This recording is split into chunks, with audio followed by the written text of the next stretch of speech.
you really liked the pace of practice, but it seemed more like week 2 or week 3. What would you do different in the first week of practice, that kind of thing? The progression throughout the year, answer it to me, and this is my opinion, throughout the year is we very, very much focus on technique and doing things right. I'll give you an example. If we're doing natural pitch, day 1, I'm going to say, beat this guy off the hip, get a good jump stop, step into your pass, shoot or slide, be ready, 10 fingers to the ceiling. I'm going over all the, the details of what we want and how we want it done.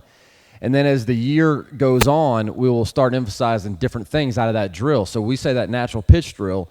I mean, if you were to sit down and break down just natural pitch, how many things could you work on there as far as the offensive player training the passer, training the cutter, training the defense? There's so many things. And I don't do any fast-paced things. For instance, we don't do natural pitch in a competitive setting. But we will as the year goes on. We start making first 1 to 10. But I'm not going to say first 1 to 10 the first week or the first 2 weeks, because then they start rushing and forgetting what they're supposed to be doing. But what I do like is in the pace of this, when I say this is the pace we got to, maybe quicker than a lot would like, but this is the pace we got to about maybe the 6th or 7th practice. And a lot of that had to do, I think, with returners that have run the offense, that know and have pushed other people through it.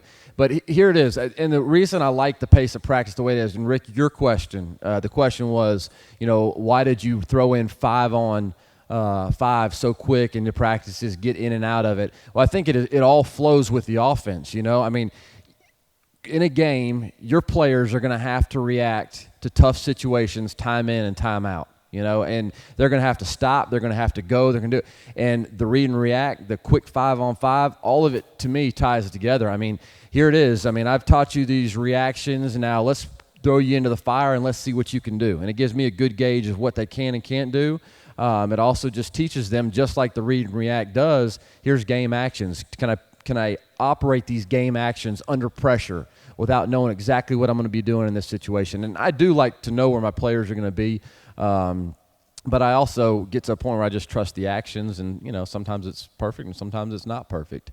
But yeah, definitely you would have to gauge your team, I mean, if I was at a youth level, if I was at a college level, if I was at a middle school, high school, I would just give them what they can handle. If you see these diagnostic tests that we're doing, 5-on-0 or whatever, I'm watching.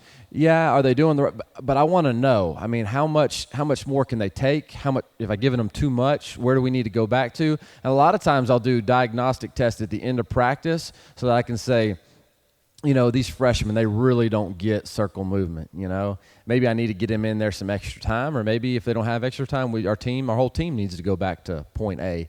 But I think it's important to constantly gauge your team, where they are, where they're going to be. But I'm a believer if you can get to this pace, and I'd like to see us get to an even better pace here pretty soon.